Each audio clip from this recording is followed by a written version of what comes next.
రాజును పడగొడితే యుద్ధం ముగిసిపోతుంది. నెలలు, సంవత్సరాల పాటు సాగిన ఏ యుద్ధమైనా సరే రాజు అంతంతోనే ముగిసిపోతుంది. మొన్న యుఎస్, ఇజ్రాయిల్ కలిసి ఇరాన్ మీద సాగించిన యుద్ధం కొన్ని గంటల్లోనే ముగిసింది. ఎందుకంటే వాళ్ళు నేరుగా కుంభస్థలాన్నే కొట్టాలన్నట్లుగా ఇరాన్ సుప్రీం లీడర్నే కొట్టేశారు. ఆయన దాక్కున్నటువంటి భూగర్భ గృహాన్ని కూల్చేశారు. కొన్ని గంటల వ్యవధిలోనే జరిగినటువంటి ఈ ఆపరేషన్ గురించి డీటెయిల్డ్గా మాట్లాడుతున్నాం.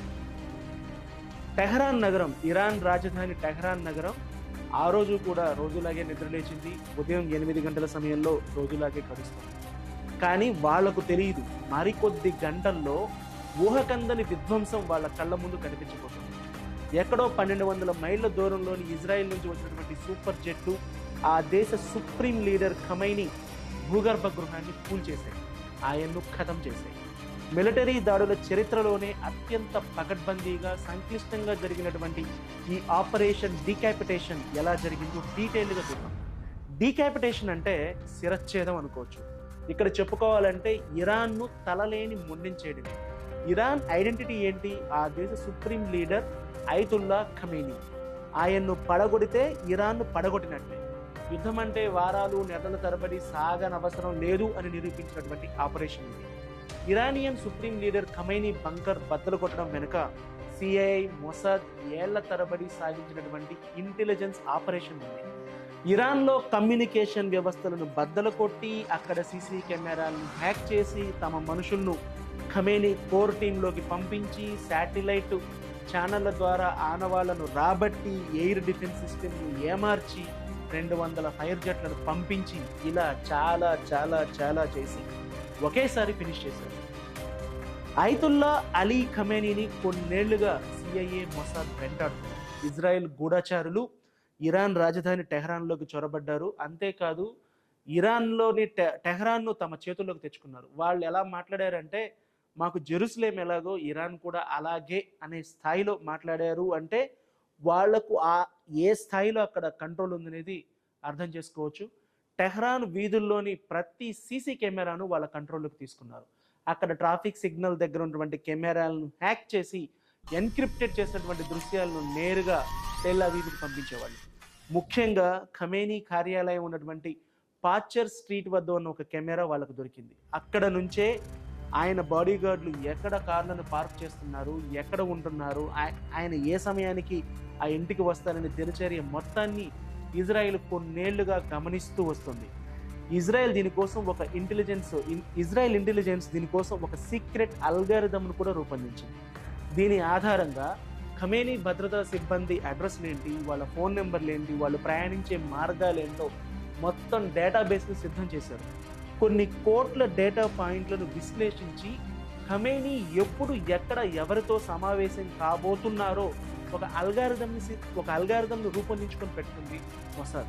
ఇంకోవైపు సిఐఏ తన మనుషులను ఖమేనీ కోర్ గ్రూప్లోకి పంపించింది. వాళ్ళు ఏం చేస్తారంటే, ఆయన ఎప్పుడు ఎవరితో సమావేశం అవుతారని చెప్తారు.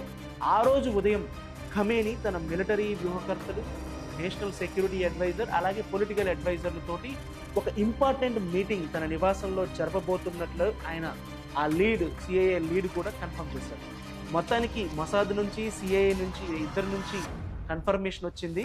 వెంటనే మొసాద్ ఆ వీధిలో ఉన్నటువంటి, ఆ సమీపంలో ఉన్నటువంటి మొబైల్ టవర్లను హ్యాక్ చేసి, అక్కడ ఎవరైనా బయట నుంచి సమాచారం ఇస్తే అక్కడ బాడీ గార్డులు రియాక్ట్ అవ్వకుండా ఒక బగ్ని క్రియేట్ చేశారు.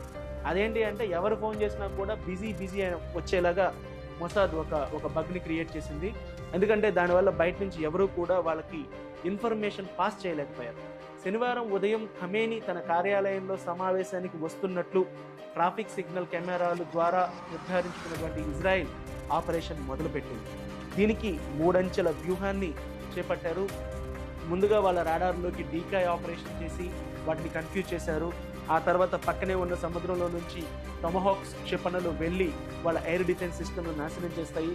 ఆ తర్వాత మొత్తం స్టెల్త్ ఎయిర్ క్రాఫ్ట్లన్నీ కూడా వచ్చి టార్గెట్లను మొత్తం, ఆ తర్వాత స్టెల్త్ ఎయిర్ క్రాఫ్ట్లన్నీ కూడా వచ్చి F-35, F-22E లాంటి ఇవన్నీ కూడా వచ్చి వాళ్ళ టార్గెట్లన్నింటినీ కూడా విధ్వంసం చేశాయి. దీనిపై డీటెయిల్డ్గా ఉన్నటువంటి ఒక వీడియో ఈ డిస్క్రిప్షన్లో పెడతాను, చూడండి. ఇక ఆ రోజున ఏం జరిగిందంటే టామ్ హాక్లు ఎయిర్ ఫీల్డ్ను క్లియర్ చేసిన తర్వాత 200 సూపర్ జెట్లు టెహ్రాన్ మీదకు దూసుకెళ్ళాయి. ఆ టామ్ హాక్లు మిగిలిన చిన్నటువంటి పని ఏంటంటే వాళ్ళు ఎయిర్ డిఫెన్స్ సిస్టమ్ని కూల్చేయాలి. ఇంకా ఏమైనా మిగిలిపోయిన ఎయిర్ డిఫెన్స్ సిస్టమ్ కానీ లేకపోతే ఇంకా ఏమైనా లక్ష్యాలు ఉంటే కూడా మిగిలిన 200 సూపర్ జెట్లు అవి పూర్తి చేశాయి. టెహ్రాన్ నగరం మీదకు పూర్తిగా కంట్రోల్ తెచ్చుకొని ఎక్కడెక్కడ మిలిటరీ ఆపరేషన్లు మిలిటరీ బేస్లు ఉన్నాయి అన్నింటినీ కూడా కూల్చేశారు. అయితే ఈ 200 సూపర్ జెట్లలో ఒక స్క్వాడ్రన్ ఉంది. దానికి ఒక ప్రత్యేకమైనటువంటి లక్ష్యం ఉంది. అదేంటి అంటే అలీ ఖైమేనీ అధికారిక నివాసం బైత్ రెహబరీ సముదాయం, దాన్ని టార్గెట్ చేయాలనేది వాళ్ళ లక్ష్యం.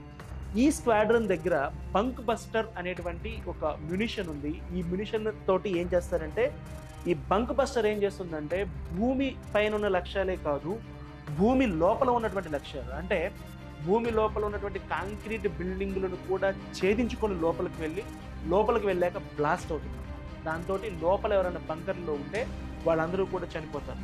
సో బైత్ రెహబరీ అనేది మామూలు ఇల్లు కాదు, అది మొత్తం కూడా అండర్ గ్రౌండ్ ఉంటుంది. చాలా కింద కొన్ని లేయర్ల వరకు అండర్ గ్రౌండ్ ఉంటుంది. ఈ డికాపిటేషన్ స్ట్రైక్లో ప్రధాన సూత్రం ఏంటంటే నాయకత్వం అంతా ఒకే చోట ఉన్నప్పుడు దాడి చేయడం. ఆ కమాండ్ వచ్చింది, దాంతో వెంటనే అటాక్ మొదలుపెట్టారు. ఆ తర్వాత ఉన్నటువంటి విశ్లేషణలు ఏం చెప్తున్నాయంటే ఏకంగా 30 మిలిషన్లను దానిపై వేశారని, ఆ ఇంటిపై వేశారనేటువంటి ఒక అంచనా. అంటే పెద్ద పేలుడు సృష్టించారనమాట. అది ఏ స్థాయిలో ఉందంటే ఆ చుట్టుపక్కల ఒక చిన్నపాటి భూకంపం వచ్చింది. ఇరాన్ సుప్రీం లీడర్ కూడా భూమి పొరలలో, ఆయనతో పాటు అక్కడ మిలిటరీ నాయకులు రాజకీయ నాయకత్వం అంతా కూడా భూమి పొరల్లో కలిసిపోయారు. అతను ఆ సమయంలో లెవెల్ 2 బంకర్లో ఉండాలి, కానీ పొరపాటున లెవెల్ 1 బంకర్లో ఉన్నారు. కొంచెం కిందిగా ఉంటే కొంచెం సేవ్ అయ్యేటువంటి అవకాశం ఉండేది, కానీ ఆయన పైన ఉండడం వల్లే చనిపోయారనేటువంటి ఒక విశ్లేషణలు కూడా వచ్చాయి. అది కూడా యుఎస్కు కలిసి వచ్చింది. కానీ ఇక్కడ ఒక విషయం మాత్రం స్పష్టం. ఇప్పుడు యుద్ధం అంటే కేవలం బాంబులు కాదు, యుద్ధం అంటే చాలా ఉంది. యుద్ధం అంటే ఒక డేటా, అల్గారిథం, అలాగే చాలా కాలం సాగించేటువంటి ఇంటెలిజెన్స్. మనం చూసాం కదా సిఐఏ, మొసాద్ ఏ స్థాయిలో ఆపరేషన్ను ఎగ్జిక్యూట్ చేశాయో, ఎంత ప్లాన్డ్గా ఈ ఆపరేషన్ ఎగ్జిక్యూట్ చేశాయో. ఇదంతా చూస్తే ఒక పెద్ద వెబ్ సిరీస్ తీయడానికి కావాల్సినంత మెటీరియల్ కనిపిస్తుంది. త్వరలో ఎలాగో ఇవన్నీ వెబ్ సిరీస్లు గాను డాక్యుమెంటరీలుగా వస్తాయి, మనం చూద్దాం.